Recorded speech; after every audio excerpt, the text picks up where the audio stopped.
大家好，歡迎翻到嚟奇靈怪怪。今次我亦都係揾咗三個唔同嘅恐怖故事分享俾大家聽嘅。咁首先啦，第一個啦就係有關於呢個香港中文大學嘅故事。咁佢呢個故事呢係關於一個料理嘅牛尾湯嘅。咁呢個呢就話說喺呢個宿舍裏邊住咗一對醫科生嘅情侶啦。咁個女仔呢就住上層，男仔就住下層嘅。每一個晚上呢，兩個人呢都會各自留喺自己間房嗰度溫書。咁呢個女仔呢就會喺窗外邊吊一盅牛尾湯落去俾住喺樓下嘅男朋友啦。後嚟呢，兩個人呢就關係慢慢咁變差咗啦。就個男仔係覺得唔想再收嗰啲牛尾湯啦，就好多次都唔理啦，就咁放佢喺度啦。個女仔後嚟呢就唔再送落去啦，就覺得佢既然都唔想收，都唔想滗落去啦。咁有一晚呢，呢個男仔竟然見到久違嘅牛尾湯送到落嚟啦，跟住佢一打開咧，就發現咗個湯入邊係佢前女友個頭嚟嘅。咁而亦都係有另外一個講法咧，就係話呢個男仔照常咁飲咗幾日啦，結果咧上去揾個女朋友嘅時候咧，原來佢先至發現咧呢個女朋友係死咗好多日嘅。咁其實呢個故事咧好出名噶啦，喺中文大學嗰度，其實屆嗰啲人都會講啊，或者會討論呢個故事啦。但係即係我自己就覺得呢個故事佢用現今嘅角度同埋嗰啲社會風氣，我諗應該都唔係話真係特別得人驚噶啦，即係純粹係一個比較懸疑嘅故事。好啦，第二個啦，又係香港中文大學嘅呢個，我相信大家應該都聽唔少，就係辮子姑娘啊。咁啊，傳聞啦就話60年代嘅時候呢，有個嚟自中國大陸嘅辮子姑娘呢，就匿埋喺咗個火車嗰度呢，就打算偷渡落嚟香港啦。咁當嗰個火車行到去中文大學附近嘅鐵路嘅時候呢，佢係諗住跳車，跟住落車去下個目的地咁樣啦。但係呢，因為呢個條辮太長啊，就棘住咗，就導致到佢跳車嘅時候呢，就直接攝住咗去個火車中間，就令到佢個頭皮同埋個面皮呢，因為架火車行得太快嘅時候呢，一嘢俾人扯晒落嚟啦。但係呢，當時呢個辮子姑娘呢冇即刻死嘅，反而呢，去到行到去中文大學附近先死嘅。咁啊，據說啦，之後咧，曾經有個中文大學嘅男學生喺個學校附近見到一個背對住自己嘅女仔喺度喊啦，咁佢諗住行上去慰問下佢啦，點知對方一轉過嚟咧，係一塊冇面皮而且血肉模糊嘅面嚟嘅。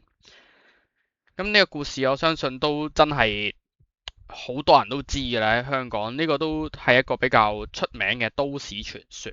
咁實際上呢件事係咪有發生過呢？其實係無從考證嘅。佢嗰個故事嗰個驚嚇嗰個點就係在於佢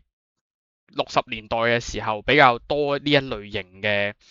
女性啦，即係紮住一條好長嘅辮嘅女性啦，同埋因為佢有所謂嘅目擊證人，令到個故事好似比較真實。但係我覺得以現代嚟講，應該呢個故事就唔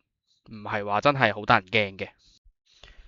好啦。第三個故事啦，就係有關呢個香港科技大學嘅，咁就係關於紅色嘅眼睛啊。因為話時話呢，呢個科大每間宿舍房其實都會裝個防盜眼嘅，但係呢，就有一個